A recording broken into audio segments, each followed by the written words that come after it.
Everyone, मैं हूं doctor प्रकृति चतुर्वेदी। आओ हिंदी सीखें की तीसरी कड़ी के रूप में आज का हमारा पाठ है संज्ञा। आज के पाठ में हम संज्ञा की परिभाषा और उसके भेदों से परिचित होंगे। तो चलिए शुरुआत करते हैं हम आज के पाठ से। संज्ञा की परिभाषा। संज्ञा किसे कहते हैं? किसी भी व्यक्ति, वस्तु, प्राणी, स्थान या भाव का बोध कराने वाले शब्दों को संज्ञा कहते हैं। किसी भी व्यक्ति, वस्तु, प्राणी, स्थान या भाव का बोध कराने वाले शब्दों को संज्ञा कहते हैं। ठीक है, यानी वे सारे शब्द जो हमें किसी भी चीज का नाम बताते हैं। All the naming words are known as noun. चलिए हम एक एक करके देखते हैं। किसी वस्तु का नाम। वस्तु का नाम जैसे क्या होगा? जैसे पंखा, जैसे पेन, जैसे पेंसिल।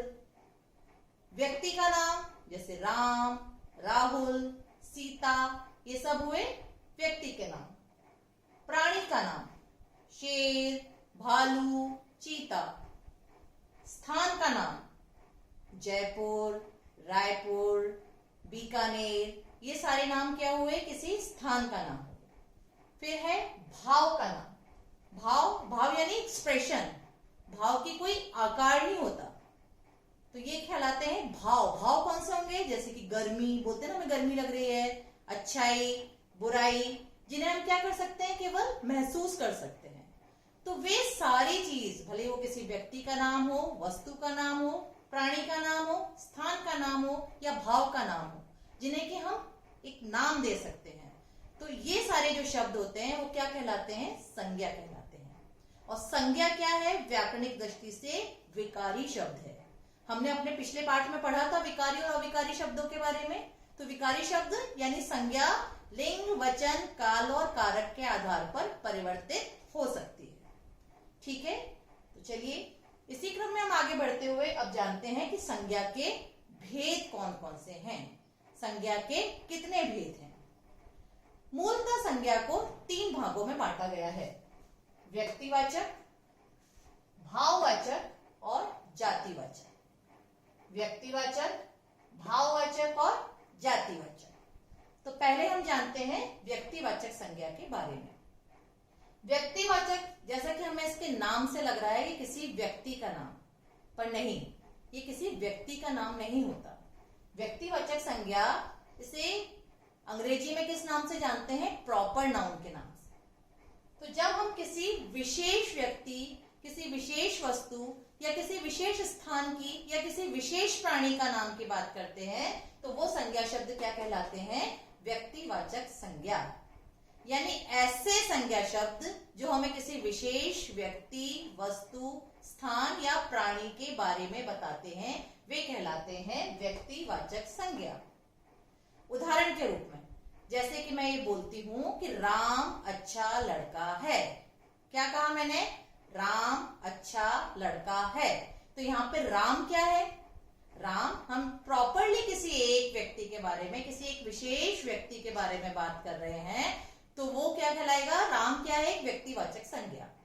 या जैसे मैं ये कहती हूँ कि मैं भोपाल में रहती हूँ, तो मैं क्या एक विशेष स्थान की बात कर रही हूँ। मैं किसके बारे में बात कर रही हूँ?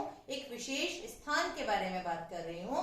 तो ये संज्ञा शब्द भी क्या होगा? एक व्यक्तिवाचक संज्ञा शब्द कहलाएगा ये। इसी तरह से अगर मैं ये बोलती हूँ कि ताजमहल बहुत सुंदर है, ताजमहल, तो हम क्या कर रहे हैं? एक विशेष स्थान की बात कर रहे हैं।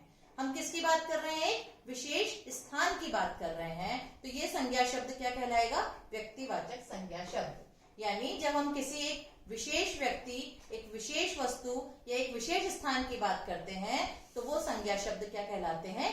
व्यक्तिवाचक संज्ञा शब्द। ठीक है, अब हम आगे चलते हैं। हमारा अगला संज्ञा भेद क्या है? जातिवाचक संज्ञा। अगला संज्ञा भेद क्या है? जातिवाचक संज्ञा।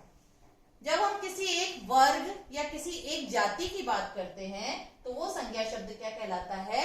जातिवाचक संज्ञा। जब हम किसी एक विशेष वर्ग या जाति की बात करते हैं तो हम क्या कहला, वो संज्ञा शब्द क्या कहलाता है? जातिवाचक संज्ञा। ठीक है, जैसे कि मैंने आपको बोला बोला था कि राम अच्छा लड़का है, जैसे मैंने आपको क्या बताया था कि राम अच्छा लड़का है, तो इसमें राम, राम क्या है हमारा व्यक्तिवाचक संज्ञा, पर लड़का, लड़का यहाँ पे जो लड़का है वो क्या है, एक लड़का क्या है, पूरी लड़कों के लिए हम क्या कर सकते हैं, पूरी लड़का जाति के लिए हम ये शब्द प्रयोग में लाते हैं, तो ये लड़का क्या कहलाएगा, जातिवाचक संज्ञा। जैसे कि मैं ये बोलती हूं शेर, जैसे कि मैंने कहा शेर, तो शेर, पूरी जो शेर कम्युनिटी है, जो पूरी शेर जाति है, उसको हम क्या बोलते हैं, शेर, सबको हम शेर कह सकते हैं, तो शेर क्या होगा, एक जातिवाचक संज्ञा। जैसे मैं बोलूंगी अध्यापक, तो सारे जो अध्यापक वर्ग है, टीचर, सारे टीचर्स, उनको हमने एक नाम दे रखा है अध्यापक, टीचर, तो ये टीचर है, अध्यापक है, ये सब किस श्रेणी में आएंगे, जातिवाचक संज्ञा की श्रेणी में आएंगे। ठीक है, चलिए तो अब हम आगे तीसरा हमारा संज्ञा शब्द के बारे में जानेंगे, भाववाचक संज्ञा। ठीक है, भाववाचक संज्ञा, भाववाचक संज्ञा जैसे कि हमको इसके नाम से ही समझ में आ रहा है कि भाव का बोध कराते हैं। ठीक है, भाववाचक संज्ञा हमें भाव का बोध कराते हैं, तो केवल भाव का बोध नहीं कराते, ये भाव के साथ साथ हमें गुण, दोष और अवस्था का भी बोध कराते हैं। ये भाव के साथ साथ, भाव शब्दों के साथ साथ गुण का, दोष का और उसकी अवस्था का भी ज्ञान कराते हैं। ठीक है, तो गुण, दोष, अवस्था और भाव का बोध कराने वाले शब्द क्या कहलाते हैं, किस श्रेणी में आते हैं, भाववाचक संज्ञा की श्रेणी में आते हैं। अब ये भाववाचक जो संज्ञाएं होती हैं, जैसे वो कैसा हुआ, जैसे भाव, जैसे मैंने शुरू में आपको बताया था कि भाव यानी भाव का कोई एक्सप्रेशन नहीं होता। जैसे हम क्या बोलते हैं, हमें गर्मी लग रही है, तो ये गर्मी, या मैं अपने बचपन में ऐसा था, तो बचपन, तो ये बचपन है, गर्मी है, या आलसी है ना, या जैसे अच्छाई है, बुराई है, ये सारे शब्द किस श्रेणी में आते हैं, भाववाचक संज्ञा, क्योंकि ये गुण, दोष और अवस्था को प्रकट करते हैं। भाववाचक संज्ञा मूलतः 5 प्रकार से बनाई जाती है। पहला होता है इसका जातिवाचक संज्ञा से। जातिवाचक संज्ञा से अगर हमें भाववाचक संज्ञा बनानी हो, जैसे कि मैंने आपको बताया था कि जातिवाचक संज्ञा, जैसे हम एक शब्द लेते हैं बच्चा, बच्चा एक जातिवाचक संज्ञा शब्द है, तो इस बच्चा से अगर हमको भाववाचक संज्ञा शब्द बनाना हो तो क्या बनेगा, बच्चा से बचपन। ठीक है, इसी तरह से मूर्ख है ना, मूर्ख क्या है, मूर्ख एक जातिवाचक शब्द है, हम सारे मूर्खों को क्या बोलते हैं, मूर्ख। मूर्ख से अगर हमको बनाना है भाववाचक संज्ञा शब्द तो वो क्या बनेगा, मूर्खता। ठीक है, तो इस तरह से हम जातिवाचक संज्ञा शब्दों को भाववाचक संज्ञा शब्दों में रूपांतरित कर सकते हैं। इसका अगला आधार होता है सर्वनाम शब्दों से भाववाचक संज्ञा बनाना। ये कई बार एग्जाम्स में पूछा जाता है, इसलिए मैं ये 5 प्रकार आपको बता रही हूँ। सर्वनाम शब्दों से भाववाचक संज्ञा किस तरह से बनाई जाती है, जैसे कि अपना, अपना एक संज्ञा शब्द है, तो अपना से अगर हम, अपना सर्वनाम शब्द है, सॉरी अपना क्या है, एक सर्वनाम शब्द है, तो अपना से अगर हमको भाववाचक संज्ञा बनानी हो तो वो क्या बनेगी, अपनापन। तो ये अपनापन क्या हो जाएगा, भाववाचक संज्ञा। ठीक है, इसी क्रम में हम आगे बढ़ते हैं। विशेषण शब्दों को भी भाववाचक संज्ञा के रूप में परिवर्तित किया जा सकता है। जैसे कि हम विशेषण शब्द एक लेते हैं अच्छा,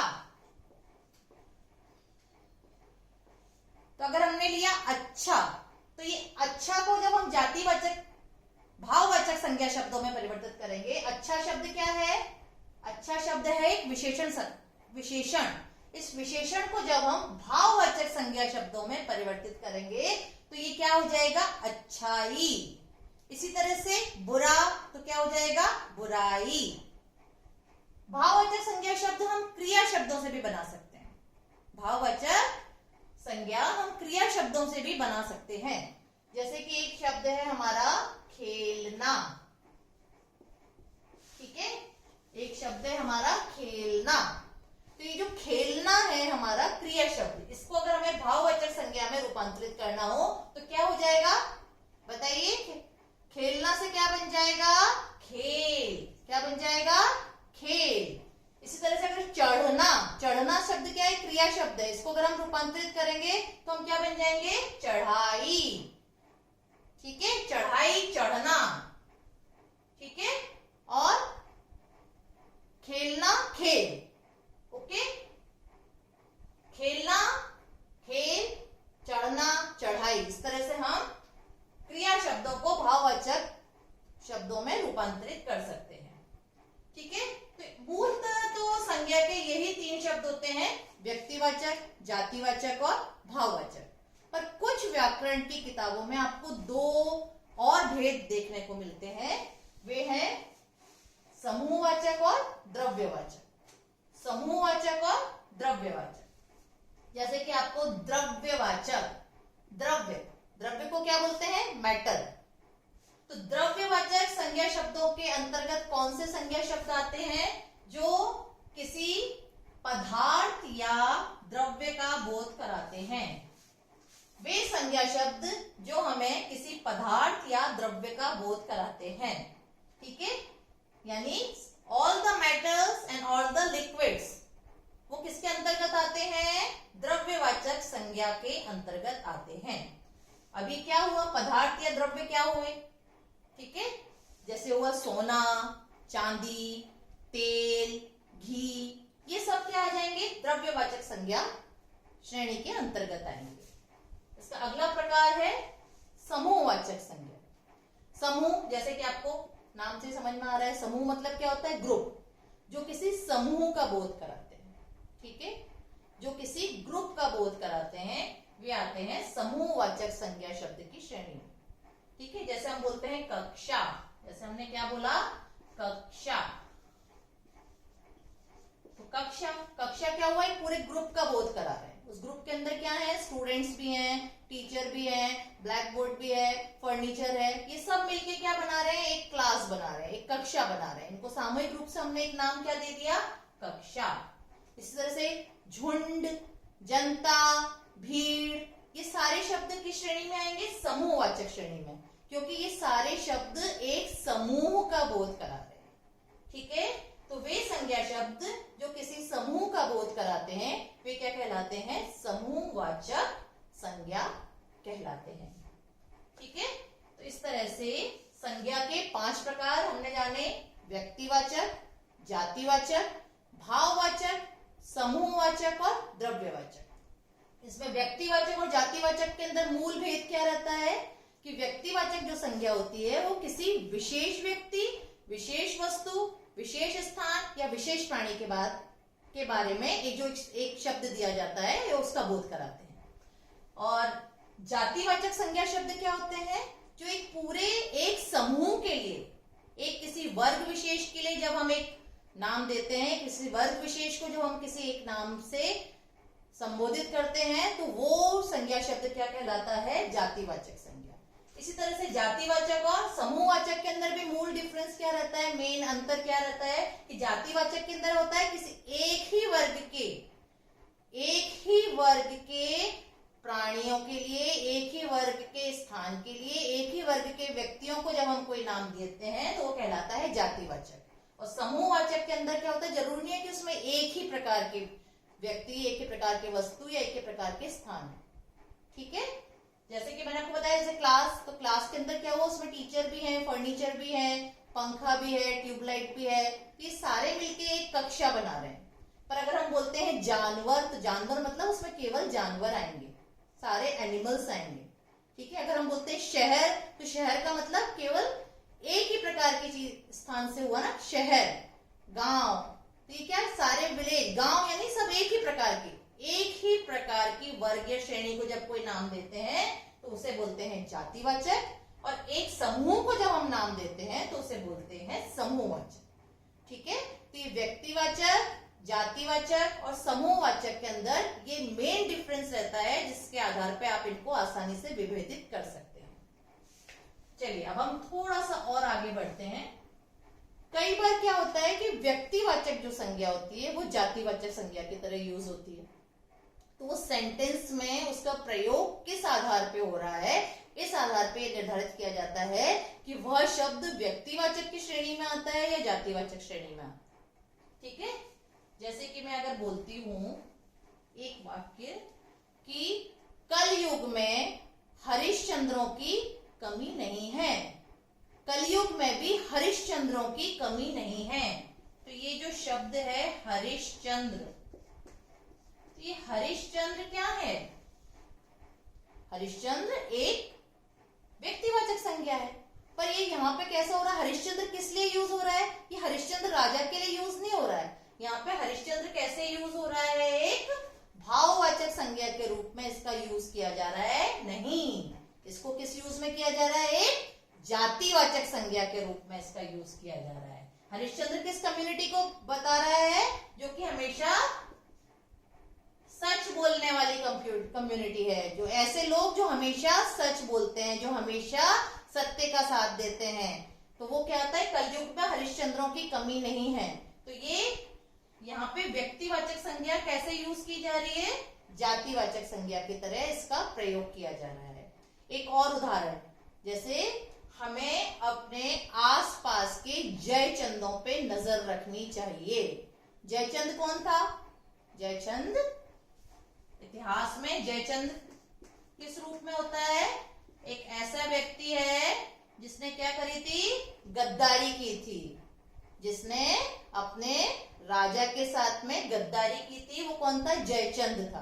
तो यहाँ पे जयचंद, वैसे अगर हम बोलेंगे कि जयचंद एक राजा था, तो ये जयचंद अगर इस तरह से बोलेंगे कि जयचंद एक राजा था, तो यहाँ पे जयचंद कैसा होगा, व्यक्तिवाचक।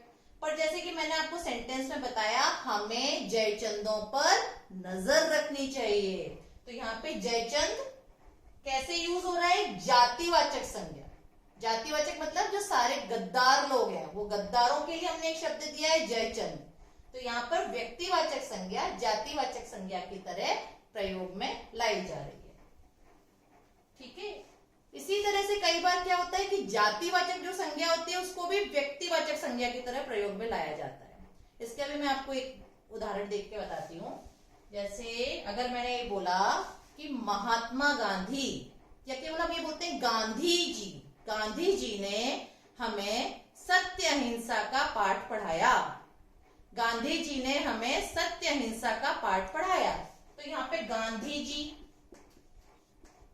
गांधी, गांधी क्या है, ये सरनेम है यानी जाति है, पर यहाँ पे गांधी किसके लिए यूज किया जा रहा है, हमारे मोहनदास करमचंद गांधी, उनके लिए प्रयोग आ रहा है गांधी। हम समझ रहे हैं ये गांधी क्या है, ये जाति नहीं है, ये किसके बारे में हम बात कर रहे हैं, विशेषकर बात कर रहे हैं, हम विशेषतः बात कर रहे हैं मोहनदास करमचंद गांधी के बारे में बात कर रहे हैं।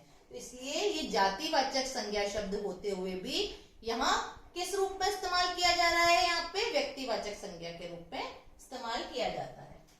इसी तरह से अगर हम ये बोलते हैं कि नेहरू जी हमारे देश के प्रथम प्रधानमंत्री थे, नेहरू जी बच्चों से प्यार करते थे, तो यहाँ पे नेहरू, अगेन नेहरू क्या है, यहाँ पे एक जाति है, पर यहाँ पे नेहरू मतलब हम किसके बारे में बात कर रहे हैं, हम नेहरू जाति के बारे में बात नहीं कर रहे हैं, हम किसके बारे में बात कर रहे हैं, हमारे देश के प्रथम प्रधानमंत्री जवाहरलाल नेहरू के बारे में। तो यहाँ पे ये नेहरू जो शब्द है ये जातिवाचक संज्ञा शब्द होते हुए भी यहाँ पर किस रूप में प्रयोग में आ रहा है, व्यक्तिवाचक संज्ञा के रूप में प्रयोग में आ रहा है। ठीक है, तो ये हमें वाक्य में देखकर भी पता चलता है कि कई बार व्यक्तिवाचक संज्ञा जातिवाचक की तरह यूज होती है और जातिवाचक संज्ञा व्यक्तिवाचक की तरह यूज होती है। तो वाक्य में उसका प्रयोग किस रूप में हो रहा है उस आधार पर भी यह निर्धारित किया जाता है कि वह संज्ञा शब्द व्यक्तिवाचक है या जातिवाचक। ठीक है, तो एक बार फिर से किसी वस्तु, व्यक्ति, प्राणी, स्थान या भाव का बोध कराने वाले शब्द संज्ञा कहलाते हैं। संज्ञा के 5 भेद होते हैं, व्यक्तिवाचक, जातिवाचक, भाववाचक, समूहवाचक और द्रव्यवाचक। ठीक है, तो मैं आशा करती हूँ कि आपको आज का पाठ समझ में आया होगा। आप हिंदी पढ़ने लिखने और सीखने का अभ्यास करते रहिए। हम जल्दी ही अपने आओ हिंदी सीखें की अगली कड़ी के साथ आपके सामने फिर उपस्थित होंगे। नमस्कार।